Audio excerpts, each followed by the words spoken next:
El Passeig de Mar de Blanes s'ha tornat a omplir avui divendres de música, dansa i cultura popular amb la celebració de la cloenda de la campanya Dansa a les escoles. Més de 2.500 alumnes de primària de tots els centres educatius del municipi han participat en aquesta gran trobada organitzada per l'Esbar Joaquim Rovira i l'Ajuntament de Blanes. Durant tot el curs, els infants han après diferents danses tradicionals catalanes als seus centres escolars i avui les han pogut mostrar davant les famílies i el públic assistent en una jornada que ja s'ha convertit en una cita habitual del final de curs. Sí, una tradició ja blanenca, fan tots els cursos.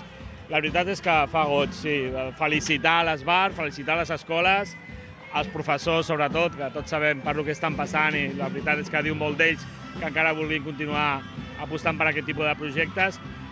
Seguim recolzant la cultura popular, seguim recolzant les nostres entitats i seguint això, no? Fent difusió d'aquesta cultura popular igual que es fa amb les Havaneres d'aquí poc. Bueno, com a educador sempre dic, no?, que tot allò que surti una mica de l'estàndard de les aules, de les mates, de la literatura, està molt bé, no?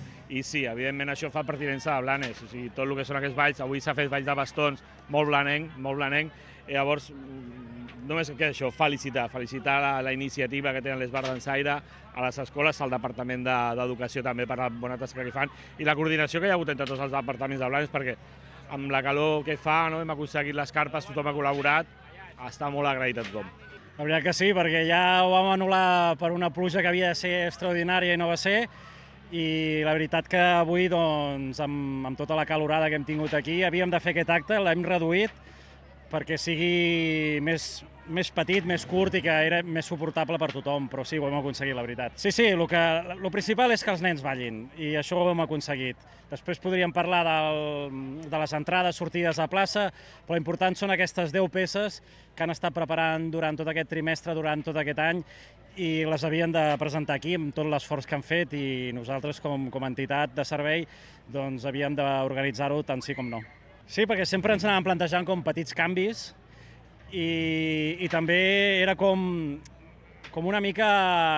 Teníem la sensació que hem acabat la primària i què passa amb secundària. Llavors vam dir, ostres, ara que hem recuperat els Balls de Bastons, per què no fem aquest projecte, aquesta prova pilot, perquè avui ha estat una prova pilot, d'haver d'ensenyar i coreografiar aquests bastons de Blanes per primer i segon d'ESO.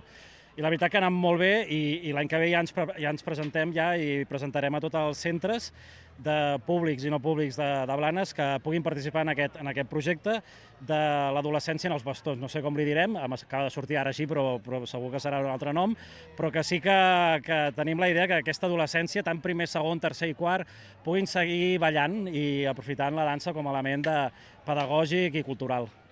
Una de les novetats destacades d'aquesta 11a edició ha estat la incorporació per primer cop d'alumnes d'ESO en una prova pilot amb l'Institut Serrallonga.